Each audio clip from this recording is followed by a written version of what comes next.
Muy buenas tardes a todos nuestros seguidores. El día de hoy, a través del Instituto de Estudios Superiores en Biotecnología Médica y del Centro Médico Nacional de Biología Molecular, tenemos para cada uno de ustedes esta mesa redonda sumamente interesante, en la cual la temática será la relevancia de la medicina regenerativa en el cáncer. Y para ello nos acompaña un panel de expertos que los recibimos con mucho cariño y que bueno, el día de hoy llevarán los conocimientos a través de las redes sociales.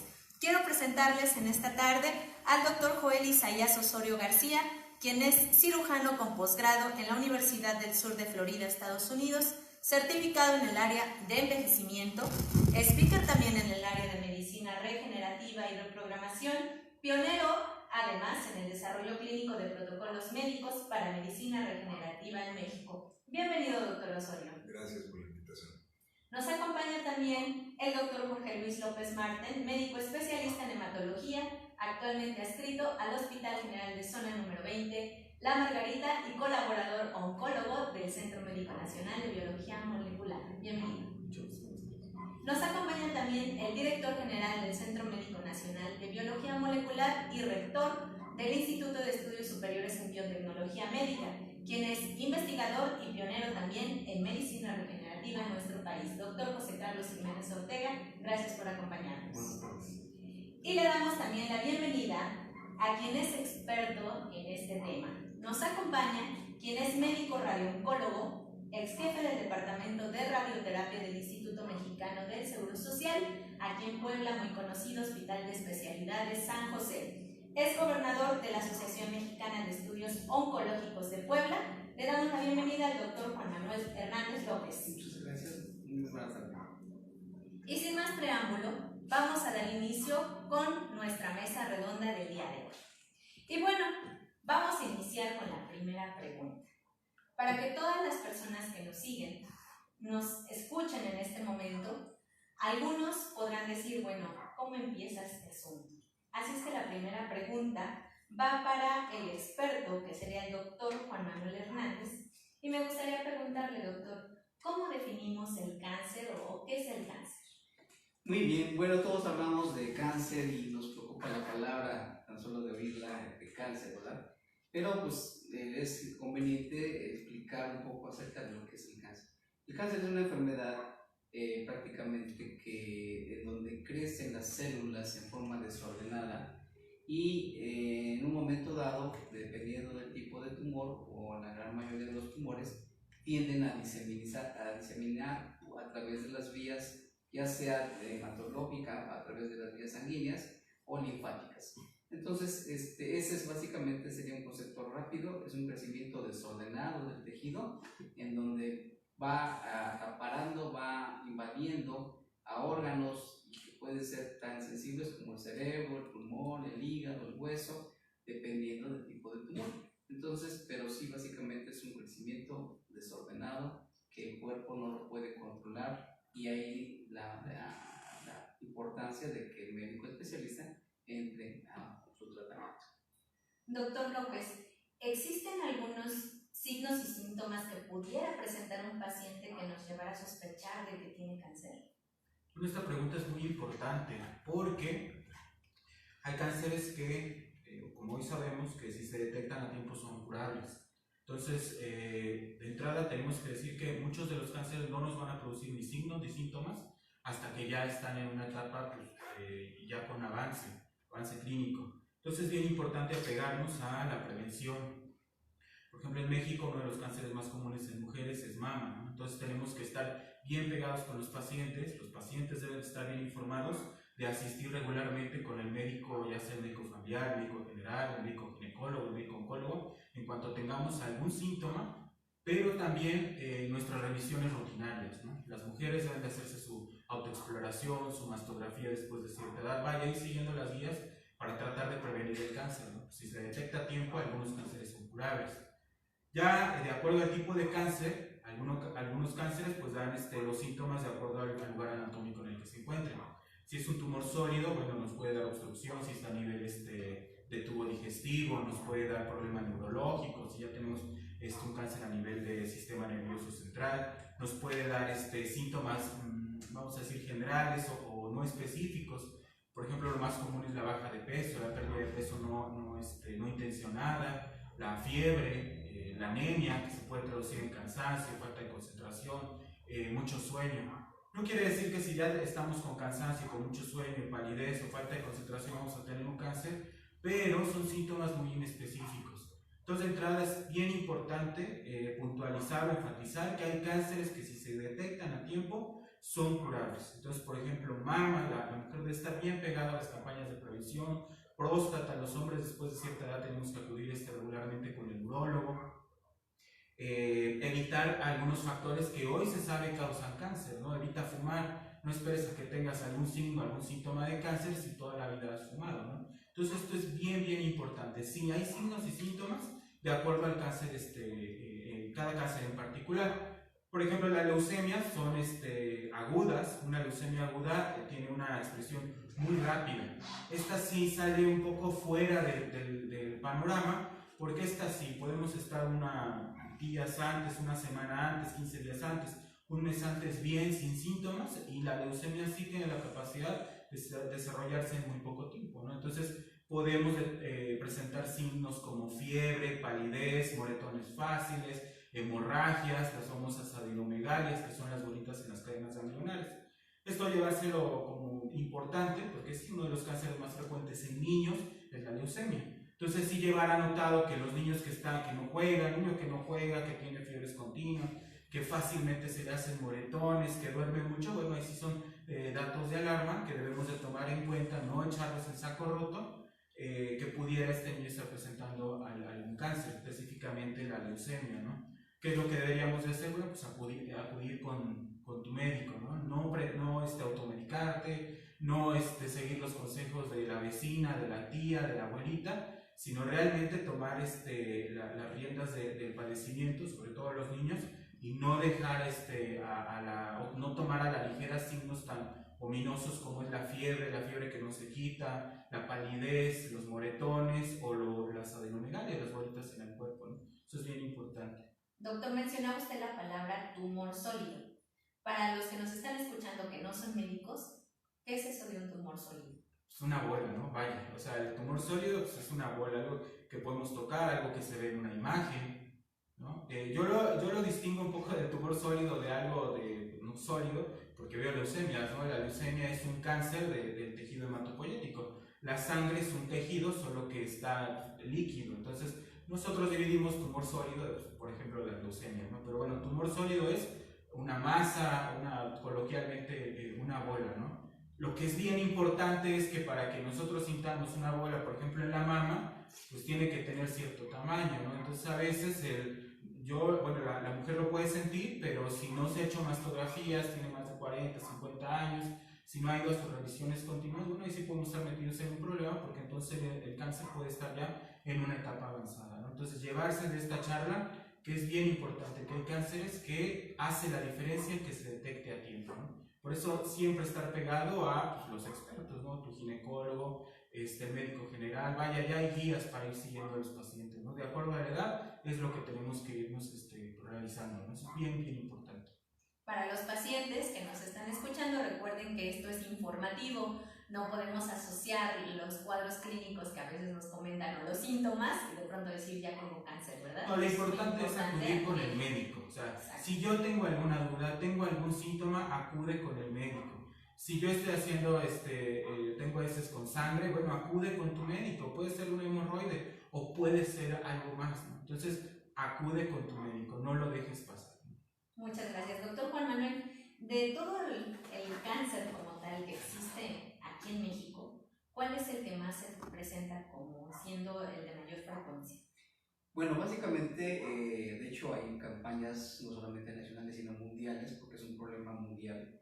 El cáncer que más conocemos es el cáncer de mama. Ese generalmente en todos los países siempre es el número 1. De ahí la importancia de que todas las campañas y todos los métodos de diagnóstico temprano pues, son afortunadamente desarrollados en países de primer mundo, y esos protocolos, todas esas guías que nos envían, son porque ellos también están preocupados por el cáncer. Entonces aquí igual en México tenemos el cáncer de mama.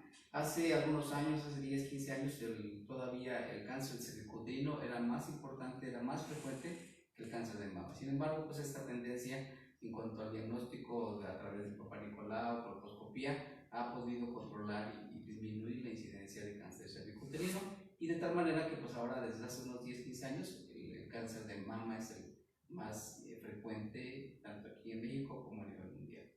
Doctor, ¿y qué factores son los que influyen para que un paciente presente cáncer? Bueno, hay factores ambientales, hay factores genéticos, hay factores desconocidos un tanto. Por ejemplo, hay pacientes que tienen antecedentes de cáncer de mama, de la mamá, entonces las hijas, las primas, van a tener un riesgo más elevado que la población normal. La dieta, se conoce también que ahora pues tenemos muchas influencias acerca de los productos no naturales, y de tal manera que muchos factores químicos van a influir a la larga para desarrollar ese tipo de irritación local en el seno, en las glándulas, y eso al final de cuentas va a ser un factor de riesgo para desarrollar cáncer de mama. También tenemos algunos otros factores estimulantes. Sobre todo se conoce que pacientes que empiezan a menstruar desde muy pequeños y tienen su periodo menstrual todavía se dice en mujeres añosas, es decir, que tienen un periodo prolongado de menstruación, van a tener más estimulación hormonal hacia las glándulas, y que va a de alguna manera también ser un factor de riesgo para el desarrollo de cáncer de mama. Entonces tenemos factores genéticos, tenemos factores ambientales y factores un tanto hormonales.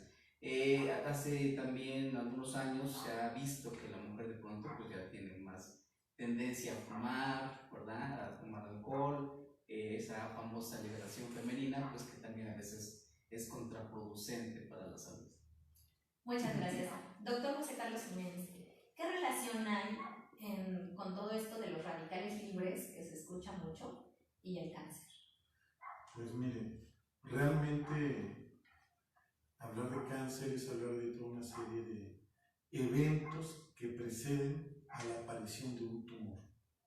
Como bien decían, aquí estamos los dos doctores nos han hecho referencia, uno tanto a tumores o masas palpables, sólidas, como dice el doctor Juan Manuel, y a tumores líquidos como las leucemias.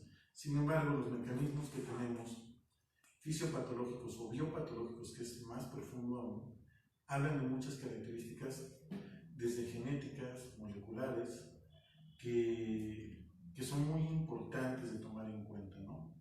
¿Qué es lo que está sucediendo en la actualidad con todo esto? ¿O cómo es que la medicina regenerativa entiende este problema? Que eso es importante. Primero, la medicina regenerativa en este momento se ajusta fuertemente a las definiciones básicas fisiológicas y biopatológicas de lo que es una tumoración, pero se va a niveles moleculares a tratar de estudiar o tratar de detectar a través de la biología molecular herramientas que nos permiten detectar o encontrar o evidenciar algunos tipos de alteraciones genéticas, como los oncogenes, que ayudan tanto a la regulación de la reproducción celular como también a la división, o que participan durante la regulación de la división celular y la reproducción o el ciclo de muerte celular. O sea, a partir de ahí se desarrolla una serie de conocimientos que son muy importantes, porque esto nos ha permitido desarrollar a través de la biología molecular herramientas diagnósticas que pueden ser precoces o sugestivas de padecer un tumor. Por ejemplo, no siempre tener un marcador tumoral, que quiere decir que es una proteína que se eleva en la sangre, no significa tener un tumor.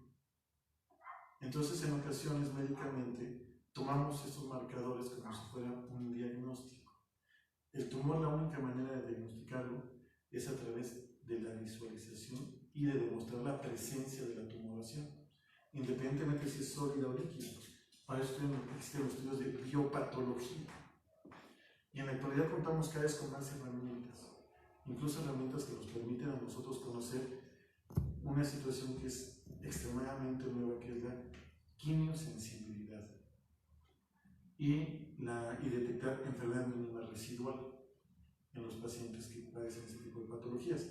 Es donde la biología molecular, unida a la medicina regenerativa, que es parte de la misma, encuentran un nicho de trabajo en armonía con las diferentes especialidades, ¿no? Creo que eso es la parte central y medular cuando un paciente con cáncer tiene que enfrentar a través de otro tipo de metodologías terapéuticas un apoyo, ¿no? Porque al final aquí todo debe de sumar en bienestar del paciente, ¿no? Solo en relación a la pregunta por qué no les hicieron llegar, si hay relación de un radical libre o generar demasiados radicales libres puede provocar cáncer. Sí. Sí. ¿Por qué? Porque resulta que los radicales libres dañan el DNA. Y cuando dañas el DNA, se da un factor que se llama inestabilidad génica.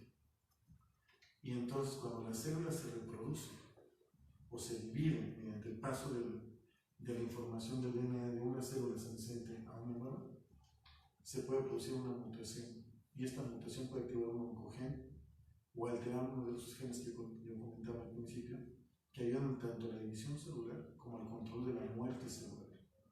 Si estos genes pierden su regulación, es cuando se da la aparición de una célula tumoral, o una célula madre o troncal tumoral, que es lo que se habla en la actualidad. Entonces, el radical libre tiene esa capacidad. ¿Qué detiene un radical libre o qué lo produce? El simple hecho de estar vivos lo produce. Pero hay mecanismos que incrementan esta cantidad de radicales libres. ¿Cuáles? El consumo de hormonas, químicos similares a las hormonas, como los que se liberan con los plásticos, que se dejan expuestos al sol o que se usan en los microondas. Alimentos que son que tienen un contenido proinflamatorio elevado, como las grasas y los carbohidratos, cuando son en cantidades excesivas. También la luz ultravioleta, las ondas que usamos actualmente para nuestros sistemas de telecomunicación o de comunicaciones, se está demostrando en los últimos estudios que tienen la capacidad de interferir directamente con los fenómenos de duplicación del DNA. Entonces tenemos una serie de factores tan grandes para esto, donde el radical libre solamente es una expresión más, pero básica, para detectar como un medio de diagnóstico inestabilidad génica, que eso es muy importante. Y además es sumamente sencillo y económico de realizar. Ya que estamos hablando de biología molecular, ¿existen algunas pruebas que nos apoyen en el diagnóstico del cáncer que tengan relación con la biología molecular? Muchísimas. ¿Cómo cuáles? Realmente muchísimas. Tenemos sobre todo detección a través de reacción en cadena de la polimerasa, o PCR, que superan por mucho lo que es lo que nosotros conocemos como inmunohistoquímica. Porque la inmunohistoquímica es una técnica que, aunque es muy bien manejada por los especialistas, depende mucho del observador y de quien la está haciendo, ¿no? Entonces, eso siempre genera un sesgo durante el diagnóstico. Por otro lado, cuando tienes una técnica de biología molecular completamente estandarizada y reproducible, tu capacidad de detectar una proteína alterada que sea capaz de producir un tumor o que esté presente en una tumoración alcanza una eficacia y una eficiencia de hasta el 99.9%. Entonces, pues la biología molecular con esto nos puede ayudar a detectar, por ejemplo, alteraciones en genes como RAS, en alteraciones como genes que ayudan a la producción de P53, por ejemplo, entre muchos otros, ¿no?, que tenemos en la actualidad. Por una parte, pero también nos ayuda a la detección mínima residual de tumores, es decir, me acabas de detectar cáncer, me acabas de tratar cáncer, y entonces yo a través de expresión génica, mediante estudios de laboratorio de biología molecular altamente especializados, puedo detectar si hay presencia de una cantidad mínima de alteraciones génicas que producen cáncer, o de células tumorales circulantes dentro del torrente sanguíneo, que eso es muy importante. Entonces, como verán, la biología molecular cada vez se convierte más en una herramienta realmente poderosa para acompañar el diagnóstico. Fíjense lo que dije, acompañar el diagnóstico, no diagnosticar. Para hacer un diagnóstico correcto y completo, se necesita experiencia médica para detectar signos y síntomas de alarma. 2. Estudios biopatológicos de imagen y de laboratorio. Y finalmente, estudios de biología molecular que nos nos ayuden a reconocer de manera más eficiente aquellas anomalías celulares que están produciendo que esa célula sea tumoral. Y a partir de ahí se abre un abanico de terapias en la actualidad enorme. Yo creo que vamos a tratar en un momento más, para no adelantar, pero se abre un abanico de terapias que es realmente enriquecedor para la época que estamos viviendo en el área de la oncología. Con la biología molecular, el área de oncología está encontrando una fortaleza. Y creo que con eso contesto. Biología molecular es igual a una fortaleza en oncología en la actualidad. ¿Estas pruebas de PCR son muy caras o si es algo costeable para los pacientes y existen aquí en Puebla? Si es costeable, la primera pregunta es costeable. ¿Por qué? Porque hay paneles que nos permiten estudiar este tipo de pacientes, este tipo de alteraciones celulares. Pero para eso es preciso contar con una pequeña porción de ese tumor. Eso se llama biopsia. Y esa biopsia, en la actualidad, los médicos cada vez estamos trabajando más en ya no solamente decir se va a patología, sino también se va a biología molecular. Tomamos una pequeña proporción para uno de los especialistas y otra para otro especialista en otra área, para tener un consenso cada vez más integral en el tratamiento. Sí existen en Puebla, sí existen en Puebla. En el Centro Médico Nacional de Biología Molecular tenemos pruebas donde nosotros podemos ayudar a conocer determinadas alteraciones a nivel en el área de biología molecular y costosas.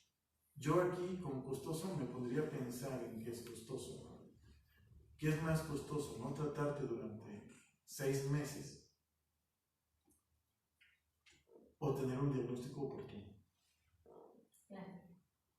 Y hay que definir costo económico o vital. Y además digo, nunca va a ser comparable que tengamos un diagnóstico tardío en donde ya requiere tratamientos de quimioterapia o radioterapia y además independientemente de eso, pues la vida, ¿no? La sobrevida, que es básicamente la que nos importa. Entonces, lo que decía el doctor Carlos, pues finalmente esto, mientras más temprano se tenga un diagnóstico, más posibilidades tendremos de que el paciente tenga pues, una curación. Y en segunda, bajar los costos, que a la larga pues también influye. Exacto, es costo-beneficio. Costo-beneficio, ¿no? Claro, porque un tratamiento en una terapia avanzada, eso sí es costoso. Eso sí es costoso. Pero un tratamiento donde yo detecto de entrada, encuentro una buena biopsia, un buen estudio de biología molecular, que esta célula es sensible a determinadas quimioterapias, pues nos da una herramienta súper poderosa, porque nos da un tratamiento selectivo, nos ayuda a cortar ciclos terapéuticos. No con eso quiere decir que yo acorto un ciclo de quimioterapia, por ejemplo, sino que no tengo que estar probando a prueba de error si funciona o no funciona. Que ese es un problema cuando tenemos este tipo de pruebas. Y creo que eso es el aporte realmente valioso, ¿no? ¿Cuánto te cuesta estar probando en un paciente? Como yo les decía, los dos costos son importantes. Primero es el vital y el segundo es el económico, ¿no? Ok, tengo una pregunta también del auditorio, es un poco sencilla en apariencia, pero bueno, es una duda de muchas personas. Esta pregunta es para el doctor Juan Manuel Hernández. Doctor, me dicen, ¿el cáncer duele? Ok. Miren, es una situación, yo siempre les comparo a mis pacientes de que duele más una muela que el cáncer. Desafortunadamente, como es una enfermedad silenciosa, no duele y generalmente lo que pasa en el cáncer de mama, hablando específicamente, que es lo más frecuente, pues la paciente no se acostumbra a revisar y de pronto pues tiene una bolita, no le duele y pues si a lo mejor no pudo ir este mes al médico, lo deja para el siguiente y a lo mejor el siguiente pues no tuvo dinero y entonces se va alargando, de tal manera que cuando llegan con nosotros pues llegan con unas bolitas de 4, 6, 8 o 10 centímetros y decimos, bueno, ¿y qué le pasó, señora? ¿Por qué no vino antes? ¿No? Es que no me duele, es que el cáncer no duele en sus etapas iniciales, intermedias.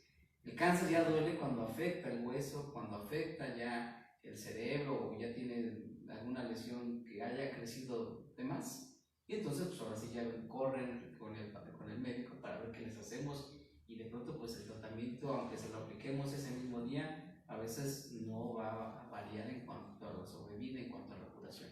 Entonces por eso es bien importante que tengamos ese hábito de saber primero que el cáncer no duele. Entonces cualquier molestia, lo que decía el doctor, si tiene un sangradito que no se quita, que ya de pronto le dimos cualquier terapia de la abuela y no se quita, pues sabes que ya llevas una semana, 2 semanas, pues ya de una vez hay que hacer estudios más profundos y no estar con remedios y remedios y remedios que a la larga pues resulta contraproducente. Y la nueva biopatología te lo explica. Cuando es una célula tumoral, la célula tumoral lo que hace es que toma los tejidos, es decir, los destruye.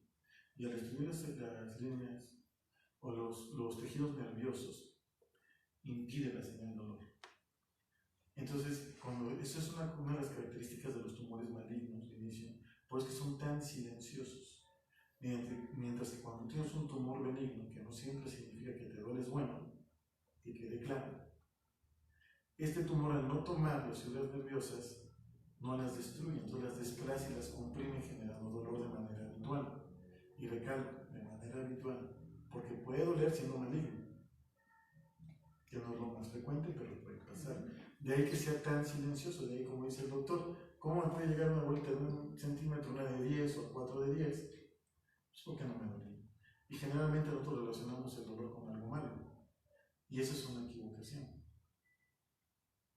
Entonces, recuerden, no porque duela significa que tengan cáncer. Además, puede ser que ni siquiera les esté doliendo y ya algo esté sucediendo en el cuerpo. Entonces es muy importante que acudan con los expertos como los que nos acompañan el día de hoy. No se dejen guiar por las cuestiones que vienen por ahí en redes sociales o la famosa Wikipedia, aunque metamos bola en este programa, porque a veces los pacientes revisan antes de acudir al médico y ya casi se diagnostican. Esto también es muy frecuente en la consulta, ¿no? De pronto llegan y casi les dicen, no doctor, es que yo creo que tengo tal cosa porque lo leí en internet. Entonces los invitamos a los que nos están escuchando que acudan siempre a los expertos. Y además, la medicina regenerativa ahora ha trabajado mucho sobre los tratamientos, apoyar en los diagnósticos de diversas enfermedades. Y el día de hoy tenemos a un pionero en protocolos médicos relacionados con medicina regenerativa. Así es que, doctor Joel Osorio, me gustaría preguntarle, ¿qué se habla acerca de la medicina regenerativa en México? ¿Qué hace? ¿A qué se dedica? ¿Cómo es esto de la medicina regenerativa? ¿En cuestión oncológica o en cuestión...? En general, primero. Bueno, pues como dice la palabra, hay que regenerar lo que ya se degeneró. Siempre se trata de trabajar de forma interdisciplinaria. Ante todo, primero que el paciente tenga la confianza con el médico con el que se está atendiendo, sabiendo que el médico no es un todólogo y que no hay un experto que abarque todos los temas patológicos que puede abarcar una enfermedad. Porque estamos hablando de una persona que pudiera tener algún tipo de cáncer. En este caso estamos hablando no nada más de su ente físico, sino que la persona puede deprimirse, la persona, además de la sintomatología y los signos que ya mencionaron, el diagnóstico y demás, para llegar a ese diagnóstico la persona tal vez cursó con una eventualidad clínica que fue llevando a la sospecha diagnóstica. Lo más importante es entender todo el entorno del paciente primero, trabajar en equipo con las distintas disciplinas que se cuentan, obviamente guiados primero por el oncólogo, el especialista, en este caso, tener un diagnóstico certero, biología molecular o en histopatológico, ver a qué rama pertenece el tipo de cáncer. En su momento bueno, esto es más que un protocolo, es a título personal, ver que se llegue en conjunto médico. Primero que nada, un diagnóstico oportuno, un tratamiento oportuno y, en dado caso, erradicar de alguna manera un cáncer primario. Si no es que no haya una metástasis, tratar de erradicarlo y que el paciente esté, como se conoce en el lenguaje coloquial, libre de. Una vez que el paciente está libre de alguna malignidad en su cuerpo, entonces podremos entrar a regenerar lo dañado. Ahorita hay una controversia porque se utilizan distintos protocolos como remedio también para patologías oncológicas, lo cual yo no estoy de acuerdo en ello. Hay estirpes celulares que están utilizando y hay muchos médicos, relativamente muchos, pero bueno, que cada vez están creciendo más, que a lo mejor no tienen la preparación adecuada en medicina regenerativa precisamente, que lo que hacen es lucrar con el paciente que viene o vive en un estado crítico, porque cualquier persona que en un estado patológico, con cualquier tipo de cáncer, vive en una angustia impresionante todos los días, ¿no? 24/7. Y cuando se le ofrece, obviamente, desde el doctor Google, cuando el paciente resuelve todo, de hecho la inteligencia artificial, como saben más que todos los que estamos presentes de la patología, nada más que los algoritmos todavía no marcan un tratamiento específico, pero saben más. El paciente obviamente llega informado de muchas formas, de múltiples formas, y llega tal vez con un temor principalmente. Y luego pone su confianza con gente que tiene carencia de preparación y ética. Entonces empiezan las líneas celulares ahorita que están en distintos laboratorios en el país, que realmente México no es un país que se conozca por su desarrollo biotecnológico, solamente personas preparadas como el doctor Juan Carlos y entre otros muy poquitos a nivel nacional que puedan realmente hacer cosas bien, pudieran evitar el lucrar de una manera tan sensible con este tipo de pacientes. Las células natural killers que ahorita están vendiendo, yo tengo listas de precios que se venden los protocolos en sesiones, en las aplicaciones de millones de células, desafortunadamente, como métodos regenerativos cuando el paciente tiene la patología activa en su cuerpo. Ahí nosotros no podemos asegurar que una natural killer que viene de una persona, o sea, son células halogénicas de otras personas, que en apariencia están sanas, que donan sus células y que se van a tratar con otra persona, no sabemos realmente si va a tener un efecto positivo o va a potencializar a que un cáncer in situ, un cáncer que está, un tumor único, pueda hacerle una metástasis. Hay teorías y hay aplicaciones que se han llevado a cabo, sí, pero sigue no como un tratamiento estándar. Desde mi punto de vista, la regeneración empieza donde termina la oncología clínica o quirúrgica en su momento, y después la clínica, ya sea por radioterapia o quimioterapia, para regenerar, porque al final de cuentas, sea un evento quirúrgico, una radiación o una quimioterapia, va a dañar los tejidos, definitivamente. Todo tipo de tejidos, desde el tejido, como mencionaba, mamario, tejido muscular, tejido osteotendinoso, cualquier tipo de tejido. Pero principalmente ya en radiación, pues obviamente localizado y focalizado, pues quema también las células buenas. Y en una quimio también daña el sistema inmunológico y todo lo que pueda barrer para evitar una proliferación del cáncer.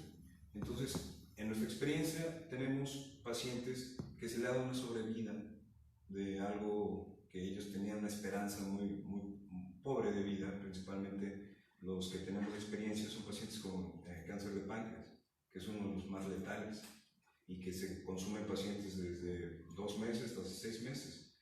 Y hemos tenido una experiencia en Australia con un amigo que se le dio una sobrevida cuando ya tenía metástasis, aproximadamente 2 años y medio, con una calidad de vida adecuada. Otro paciente aquí en México también con cáncer de páncreas, que tuvo una calidad de vida adecuada durante 1 año y medio. Pero en ese momento fue cuando ya ella llegó a un término que se llama sin opción, que había recurrido a todo. Entonces el paciente sin opción es un paciente que busca principalmente a un método, ellos le llaman alternativo o alterno. Desafortunadamente no es así, es algo con ciencia empleada, con medicina basada en evidencia, y muchas veces son modelos translacionales, o sea, modelos de seguros, en aplicación de ciertos biofármacos o ciertas terapias en mamíferos o en animalitos llevados a humanos, ¿no? La experiencia principal que nosotros podemos tener es una conjunción de un equipo interdisciplinario, repito, porque es muy importante ahorita que no se dejen engañar, porque las terapias cuestan más de 120,000 pesos, son distintas sesiones de natural killers, nadie les puede asegurar específicamente que esas células puedan revertir el cáncer en el cuerpo. El mejor tratamiento para el cáncer es nunca desarrollarlo, Los factores epigenéticos es lo que marca principalmente la activación genética proteica que en todo nuestro DNA. Los factores epigenéticos es lo más importante, lo que respiramos, lo que nos untamos, lo que nos ponemos, la radiación, lo que comemos, todas las cosas que ahorita se industrializaron, trajeron una modernidad, una comodidad, trajeron que el mundo esté conectado de muchas formas, pero al mismo tiempo tiene una mutación que está generándose, como dijo el doctor Juan Carlos, en nuestros genes, porque esa comodidad, desde los aires acondicionados, los automóviles, todo lo que nos gusta, Bluetooth, todas esas cosas generan esa alteración que no sabemos ahorita, sino en futuras generaciones todavía lo que ha ocurrido. El cáncer, aún habiendo mayor avance tecnológico a nivel internacional en todos los países desarrollados, sigue siendo una de las patologías entre las primeras 3 en cualquier parte del mundo. Entonces, la mejor prevención para un cáncer es nunca desarrollarlo, ¿no? Para eso hay suplementos que pueden evitar este tipo, o sea, llegar hasta este tipo de patologías. Suplementos, vitaminas y demás que te pueden ayudar muchísimo a evitar esa oxidación o a evitar la producción en exceso de radicales libres que pueden llevarte a exacerbar o generar una activación de esos genes. Desde mi punto de vista, la medicina regenerativa está en pañales para ciertas patologías, entre ellas el cáncer. ¿Por qué? Porque no hay un consenso específico. Entonces lo que se hace ahorita es lucrar. Y al momento de lucrar, se lucra con la persona cuando tiene la patología. A mi experiencia es posterior a la patología es cuando podemos entrar nosotros a trabajar con distintos tipos de estirpes celulares para poder reparar, regenerar y en dado caso obviamente rejuvenecer esas células que se dañaron por la patología. Ok. Doctor López, existe una controversia a nivel mundial y algunos estudios por ahí están respaldados bibliográficamente sobre si el cáncer se hereda o no se hereda. Pues yo creo que va a seguir la controversia, ¿no? Porque no hay todavía algo así real que nos diga que se hereda o no. Sí hay cánceres de tipo familiar o hay estirpes o líneas familiares que tienen cáncer.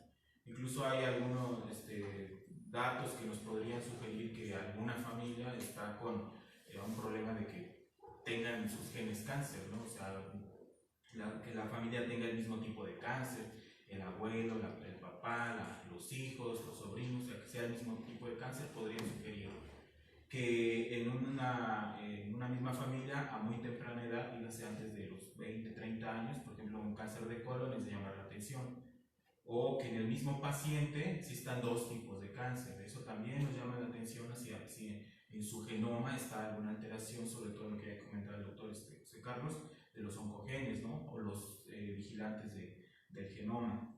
Que el mismo paciente tenga cáncer, por ejemplo, que tenemos 2 órganos, por ejemplo, en los 2 riñones, pues llama la atención, ¿no?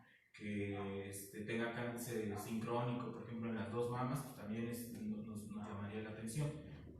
Pero estrictamente fuera de eso no sabemos todavía si hay algún marcador que nos diga que el paciente va a heredar a su progenie el cáncer. Todavía no lo sabemos, ¿no? Por ejemplo, hoy, como bien dice el doctor José Carlos, se mide, por ejemplo, el P53, ¿no? En patología hematológica, en leucemias, por ejemplo, P53 que esté mutado es algo muy ominoso, muy malo para el pronóstico, porque nos habla de una leucemia, por ejemplo, que es sumamente agresiva, ¿no? Entonces, pero no quiere decir que el hecho de que tenga esa mutación vaya a heredarla, porque en general, por ejemplo, la leucemia, ya tocó el punto del doctor, es una célula madre que degeneró en leucemia y de ahí viene toda su estirpe. Ahí sí fue heredando todas sus alteraciones y además las va ganando en cada división celular, va ganando más alteraciones, ¿no? Y eso confiere más agresividad, pero no quiere decir que si un padre tuvo leucemia estrictamente va a heredar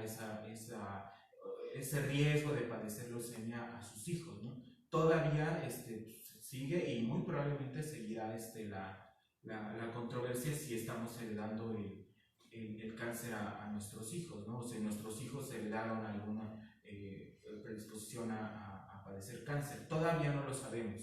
Hay algunos datos que en algunos cánceres sugieren que así sea, pero todavía no es un hecho, ¿no? Lógicamente, como bien decía el doctor, apegarnos a lo que ya tenemos, vaya, a las guías que ya nos van marcando un camino. Una guía no significa que vamos a seguir al pie de la letra, ¿no? Para eso tenemos criterio, pero nos van apoyando de, bueno, si tengo un paciente así, si la mamá tuvo un cáncer de mama tal edad, bueno, entonces la guía me dice que a las hijas hay que darles un cuidado especial o hay que buscarles algún marcador especial que nos haga ahí esclarecer si van a presentar o no un cáncer, ¿no? Desgraciadamente no podemos predecir el futuro, ¿no? Ese es el gran problema del cáncer. Pero sí se puede modificar. Ah, sí. La manipulación genética que están haciendo los chinos a partir de este año, se trata de esa prevención. La edición genética que hicieron los chinos, inactivando el BRCA, que ya empezaron, que ya nacieron ya algunos bebés, puede dictaminar de alguna manera lo que viene hacia el futuro, la edición genómica o la edición genética. Estamos hablando de a nivel proteico, modificar el ADN para no activar ese cáncer con ese estirpe que se conoce en la familia. Pero es una apuesta al futuro y es una moneda al aire, porque no sabemos si quitando esa o inactivando esa proteína puede desarrollar otra, porque los factores epigenéticos, los 4 vamos a estar en el mismo, si no me equivoco, o sea, eso es lo que van a marcar gran parte del desarrollo de una patología así, porque puede nacer en China, puede nacer en México, puede nacer, y los factores son distintos y en distintas regiones, en distintos países. Por ejemplo, en la India tienen distintas patologías a lo que puede haber en México, pero a lo mejor te vas a Pachuca, puede ser muy parecida a la que tiene la India. ¿Por qué? Porque los ríos están muy contaminados con mercurio y con otras cosas químicas de tintes o tinturas de la ropa. Entonces, esos factores son los que sí pueden generar algo en conjunto con un consenso adecuado. Y la edición genética que viene adelante es lo que están jugando ahorita, porque no sabemos lo que puede existir. Los tratamientos ya a nivel proteico, lo que puede existir, ¿qué tal si nos afecta y nos sale de 3 ojos, una cosa así, no distinta? Sí, claro, es todo una investigación complicada. Sí, es una investigación y una preocupación. Eso que dijo el doctor es bien importante. Por ejemplo, en el congreso del año pasado de hematología, esto se tocó como un punto. Realmente es una preocupación porque ahora sí que la tecnología nos adelantó. De pronto estábamos viendo algo y ¡pum! Ya la tecnología ya había dado 10 saltos, ¿no? Y nos llegó ahora la edición genética, ¿no? Incluso había temas de eugenesia. Entonces ahí todavía sí nos quedamos en shock porque pues no hemos comentado ni siquiera los aspectos éticos de esto, y los chinos sí tienen mucha razón, el doctor, ¡pum! De pronto ya tienen progenio o ya tienen seres humanos ya editados, ¿no? Y eso toca así un punto de bioética muy, muy, muy grande, discusiones que ni siquiera hemos tenido, ¿no? Entonces los americanos están muy preocupados porque ni siquiera habían discutido eso. Cuando ya les llegó el reporte, yo ya lo hice, ¿no? Yo ya edité a los primeros niños sin ese oncogenio, pero ¿qué sigue? Porque bien dice el doctor, o sea, esos genes están ahí por algo, o sea, los genes, muchos genes de los que se desarrolla una leucemia fueron genes que participaron en la formación de órganos, por ejemplo, y después de eso se activan y luego quedan silenciados para el resto de la vida de la persona, pero fueron muy importantes en la organogénesis. Entonces, eso que dice el doctor no es descabellado, ¿no? O sea, le editas algo y al rato te salen 3 ojos, ¿no? Eso sí es bien importante, ¿no? Es una discusión que ni siquiera a nivel bioético se ha tenido, ¿no? ¿Es preocupante? Pues no, porque preocupando no resolvemos nada, pero sí es importante que ya la tecnología dio 10 saltos y nos quedamos viendo nada más. Yo creo que es importante lo que mencionamos, cómo ha evolucionado la tecnología. Digo, estábamos apenas conociendo y domando los antioxidantes, ¿no? Entonces, pues de pronto sabíamos que lo que ya decía el doctor Carlitos en relación a la importancia que tienen los oxidantes. En radioterapia, por ejemplo, nosotros utilizamos precisamente la ionización. En radiación lo que hacemos es una onda electromagnética que va a interactuar en la materia. Y en la materia, tanto de células sanas como las células enfermas. Pero lo que va a hacer la radiación va a ser una ionización, una pérdida y ganancia de electrones. Eso se llama, de pronto en el agua se va a convertir en agua oxigenada, en hidroxilos, lo que son los radicales libres. Entonces, cuando esos radicales libres están dentro de la célula o fuera de la célula, pues va a producir el daño, de tal manera que ese daño En las células normales van a tener una tolerancia por su capacidad normal del DNA, no va a haber tanto daño. Pero en las células tumorales, su DNA está fracturado, está muy lastimado. Y entonces la radiación actúa en esa parte, hace que los radicales libres actúen mucho más, destruye esa célula y al final podemos tener una curación en un paciente determinado. Por eso de ahí la importancia de que no radiarse nada más porque sí, ¿verdad? Que el niño se cayó, le toman una placa, ¿no? Que ya me duele aquí la pierna, una placa. ¿Realmente estamos nosotros mismos favoreciendo el desarrollo del cáncer? Es posible, ¿no? Porque cuántos niños de pronto pues abusamos de las radiaciones. Tan importante que es que sabemos eso, que las pacientes embarazadas pues se les prohíbe tomar unas placas de rayos X porque sabemos que puede tener una radical libre por ahí que puede afectar al final de cuentas a un bebé, ¿verdad? Información. O en las mamas, cuando hacemos mastografía, pues las personas están muy preocupadas porque dicen, bueno, es que la radiación en sí va a producir un efecto negativo, ¿verdad? Y entonces tenemos unas recomendaciones que en pacientes mayores de 40 años que se hagan la mastografía. Entonces, sí, de pronto, pues sabemos que la radiación tiene su aspecto malo, pero creo que más allá de eso, cuando la persona de por sí ya tiene un problemita, un antecedente, ya nada más es un factor de riesgo que desarrolla el cáncer. Porque al final de cuentas, muchos trabajadores que estamos ahí en el medio de la radioterapia, afortunadamente no desarrollamos cáncer, no habríamos tenido clientes. Sí, no. Doctor Juan Manuel, en su experiencia como radiooncólogo, Sí. ¿cuáles son los tipos de cáncer que usted ha visto que cuesta más trabajo tratar? Híjole, bueno, primero les voy a comentar un punto en general, ¿verdad? Nosotros como radiooncólogos tenemos que saber precisamente el tipo de tumor para saber si es resistente, si es moderadamente resistente o si es sensible a la radiación. Entonces, por ejemplo, los casos de sensibilidad, que así en términos generales, pues las leucemias, los linfomas, son tumores que son relativamente sensibles a la radiación y podemos controlarlos con dosis estándar y normales. Un cáncer ya más moderadamente sensible, pues sería el cáncer de mama, sería, por ejemplo, también los tumores de partes blandas. Partes blandas hablamos de músculos, de hueso, lo que ya decía el doctor. Y los más resistentes pues son los tumores cerebrales, los tumores de hueso, que son realmente tumores que son más resistentes a la radiación en ese sentido. Y los más agresivos que tienen ese comportamiento, que además de que resisten la radiación y además no son tan sensibles de tratar, pues están los fibrositomas, los tumores de Merkel, que son tumores de piel básicamente, ¿no? Entonces, esos sí son muy difíciles de controlar porque a veces se disemina muy rápido y entonces nos gana la enfermedad. O, al final de cuentas, si la enfermedad no es sensible ni a quimio ni a radio, pues aunque sea un tumor chiquito, pues no da mucha lata. Entonces, perfecto, muchas gracias, doctor Jiménez. En relación a medicina regenerativa, ¿qué es lo que aporta la medicina regenerativa al tratamiento con cáncer? ¿Cómo puede ayudar o cómo puede sumar al tratamiento oncológico? Pues mira, yo aquí trataré de dividirla en lo vamos a dividir en 3 momentos históricos. Lo que se hacía y se piensa que está bien. Lo que se hace en la actualidad y lo que se puede llegar a hacer. ¿Por qué la estoy dividiendo de esta manera? Porque antiguamente nosotros pensábamos que con terapias antioxidantes, por ejemplo, podíamos ayudar de manera concreta a la prevención de ciertos tumores o de la aparición de cáncer. Sin embargo, en muchos estudios se ha demostrado que no es así.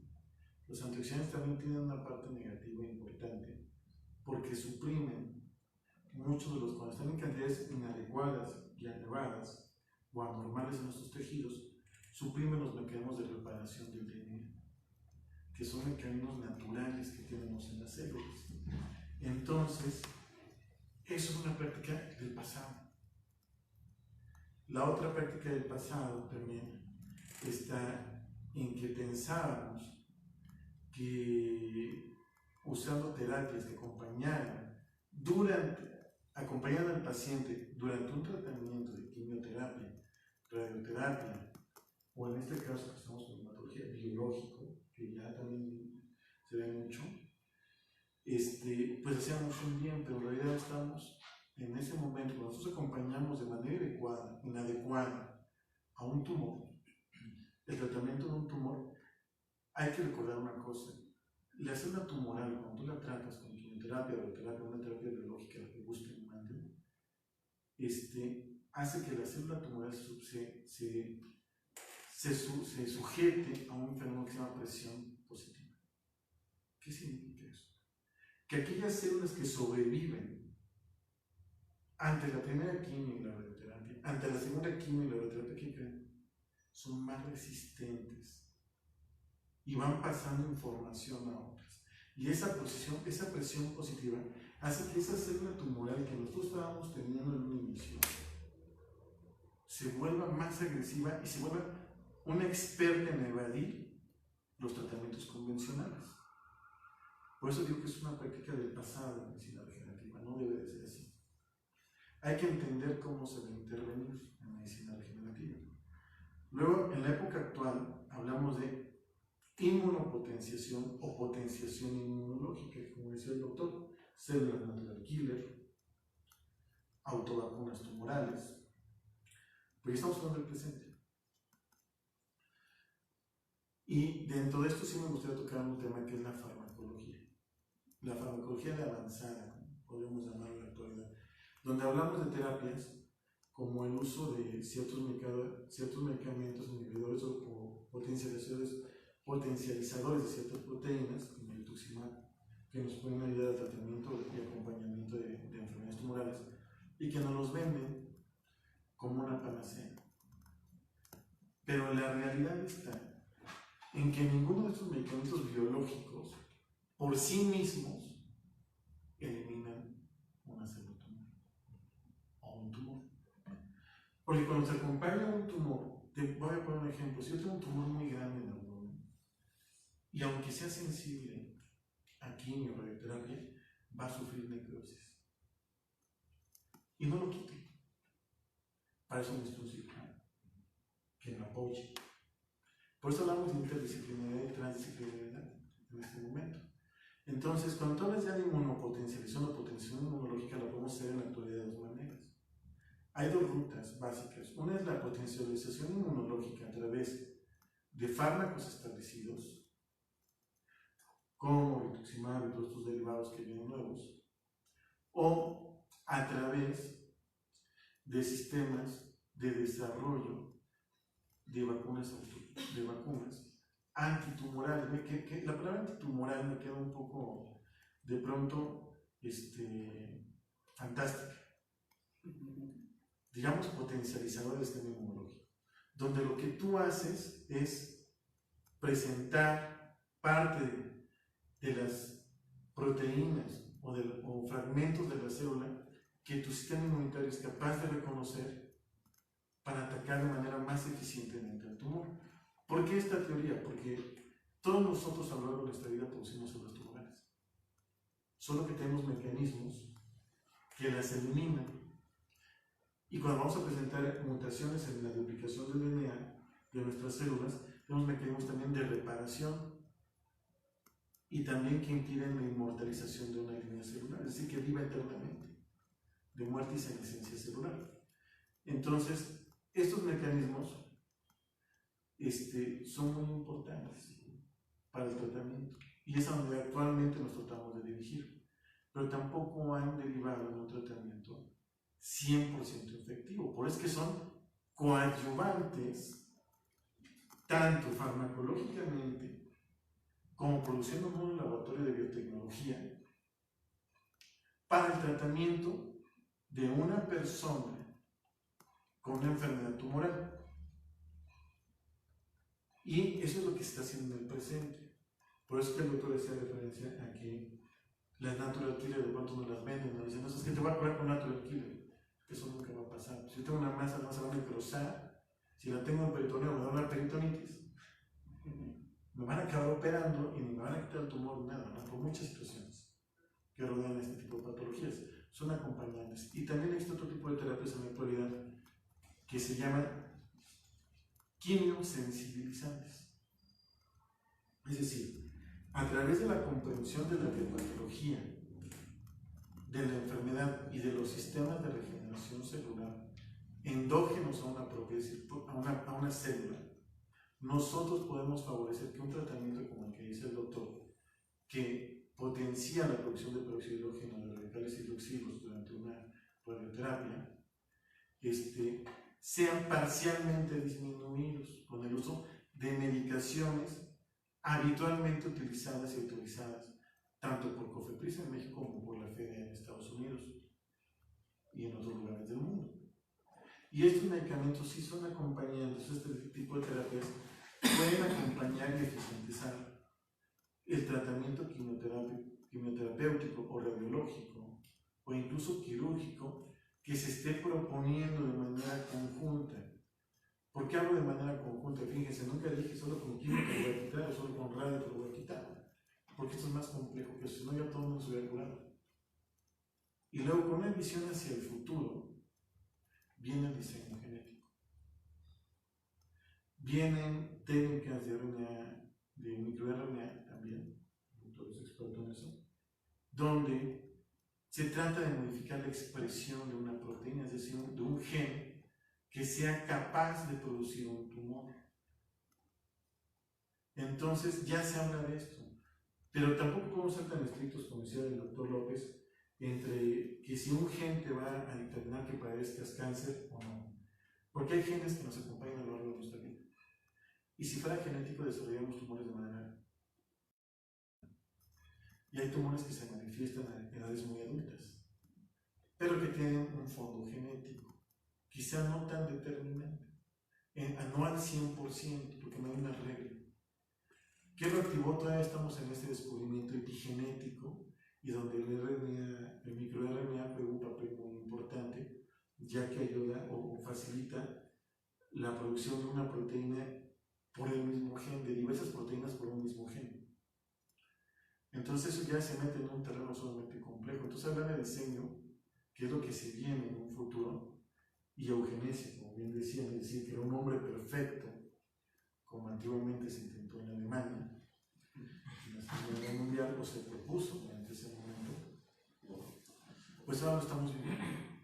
La tecnología nos está brincando y es muy importante que los médicos que estén preparados en medicina regenerativa entiendan y se comprometan ética y profesionalmente a saber cuándo sí se puede hacer algo, cuándo no se puede hacer algo, cuándo yo puedo acompañar al doctor en un tratamiento, pero también es válido que ellos también a nosotros nos digan, oye, ¿qué alternativa que me ayude a potenciar mi efecto terapéutico tienes que ser seguro? Y es cuando hablaba yo de la inmunopotenciación o potenciación inmunológica a través de estos sistemas de presentación antígeno-anticuerpo. Que les digo, no me gusta el nombre de antitumoral, vamos a dejarle potenciador al sistema inmunológico. El acompañamiento de medicamentos, que también podemos hacerlo, el usar medicamentos que acompañen a la quimioterapia, antes, durante y después de la quimioterapia o de la radioterapia, para que estas células que están sufriendo una lesión tengan menos alternativas o posibilidades de supervivencia ante la lesión infligida por nuestro tratamiento.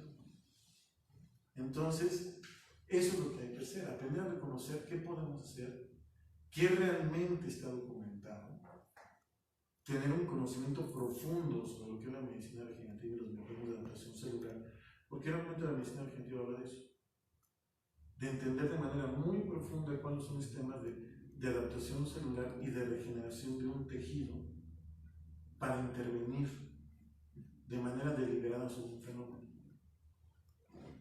Pues a los médicos que nos están escuchando, si hay alguno por ahí siguiendo esta mesa redonda, los queremos invitar a que si quieren aprender medicina regenerativa real, de verdad, con este proceso ético, buscando la seguridad de nuestro paciente y el beneficio hacia él, los invitamos a que se integren a la maestría en medicina regenerativa que se apertura el próximo 21 de febrero del año 2020 a través del Instituto de Estudios Superiores en Biotecnología Médica. Y como ya estamos sobre tiempo, me gustaría cerrar con esta siguiente pregunta para el doctor Osorio. Doctor, ¿qué le puede recomendar a los pacientes que nos están escuchando para prevenir el cáncer? Primero que nada, que cuide su alimentación, eso es básico, de verdad, porque los niños crecen con muchos tipos de azúcares, de carbohidratos simples, y todo genera adicción, ¿no? De hecho, hay un estudio que demuestra que los mismos núcleos límbicos en las ratas que se estudiaron, alimentados con galletas de chocolate con una marca específica y la cocaína, eran lo mismo. La sensación es de esa, en un niño chiquito que se alimenta con alimentos industrializados, procesados, empaquetados y con muchos conservadores y muchos químicos, para sales y azúcares para conservarlo como es, que dure meses en refrigeración o meses en el paquete, va a alterar mucho a nivel genético muchas cosas en los niños, ¿no? Primero que nada se va a reflejar en un a lo mejor bajo rendimiento académico en la escuela, obesidad, y puede que un niño entre más azúcares consuma, está comprobado que puede activar unos genes, oncogenes, pues, de una forma más fácil, ¿no? Primero que nada, desde los niños que de verdad vean la alimentación y lo que le están dando, porque no porque sea de una X o Y marca, quiere decir que es natural. Uno de los oncogénicos más conocidos es el jarabe de maíz, por así decirlo, para que se entienda más fácil, el de alta fructosa, y eso es una de las causas principales en Estados Unidos de obesidad y también, para activar oncogenes, ¿no? En México pues estamos atrás de Estados Unidos. En obesidad infantil pues somos... Y que no se dejen engañar, algo muy importante que quise decir, o sea, que se me pasó. Cuando la gente llega a escuchar que algún médico habla de células madre, es muy importante que sepan que no curan las células madre, no, o sea, no por lo que vayas a atender con patología o enfermedad, vayas con un médico que te aplique, bueno, hay de todo, que te las dé tomadas, que no sé cuál será el mecanismo de acción de tomadas, ¿no? Que te las inyecten o que te las unten. No todas las células madre van a curar, no somos curanderos, somos médicos. Entonces, quien prometa curar cosas que realmente no puede comprobar, pues mejor evitar ese tipo de médicos. También es importante decir esto en cuestión económica. La medicina regenerativa, por lo mismo que está en desarrollo, no es barata. Si tú llegas y te ofrecen X número de millones de células en pocos miles de pesos, ponlo en duda. ¿Por qué? Porque la certificación y la seguridad que puede presentar ese tipo de células no la conocemos. Entonces, básicamente para términos coloquiales, la medicina regenerativa está empujando nuevas tecnologías, nuevos protocolos, nuevos desarrollos médicos para poder reparar lo dañado. No llegar ahí, vuelvo a hincapié, no llegar a tener una afectación de esa índole, se puede simplemente controlando factores epigenéticos. Para mí yo hago mucho hincapié porque es lo que la gente tiene todos los días. Porque ahora resulta que hay células madre hasta en cremas comerciales. Digo, todos tenemos, cuando platico con pacientes, pues muerde una zanahoria, tiene células madre, igual un tomate, igual, o sea, tienen células madre, por supuesto, porque nacieron y tienen células, son productos celulares. No comemos aire, ¿no? Entonces, lo que ponemos en nuestra boca, lo que tomamos, es lo más importante para prevenir el desarrollo de este tipo de alteraciones. Pues con estos excelentes tips y los consejos que nos dio el doctor Osorio, vamos a despedir al panel de expertos que nos acompañó el día de hoy. Así es que agradecemos la presencia del doctor Joel Isaías Osorio García. Agradecemos también que nos haya acompañado el doctor Jorge Luis López Marten. Despedimos también al doctor José Carlos Jiménez Ortega y al doctor Juan Manuel Hernández López. Muchas gracias a todos y a los que nos están siguiendo. No olviden que nos pueden escuchar el próximo mes. Muchísimas gracias a todos. A nombre del Instituto de Estudios Superiores en Biotecnología Médica y del Centro Médico Nacional de Biología Molecular, agradecemos su atención y preferencia para actualizarse sobre los aspectos de medicina regenerativa en cáncer. Hasta luego. Cualquier comentario, al final estamos acá, visiten la página Mi Facebook es radioterapia, para que tengan también un conocimiento general de lo que es la radiación. Aprovechando, pues ya el doctor de una vez les puso ahí sus datos, podemos visitar su página.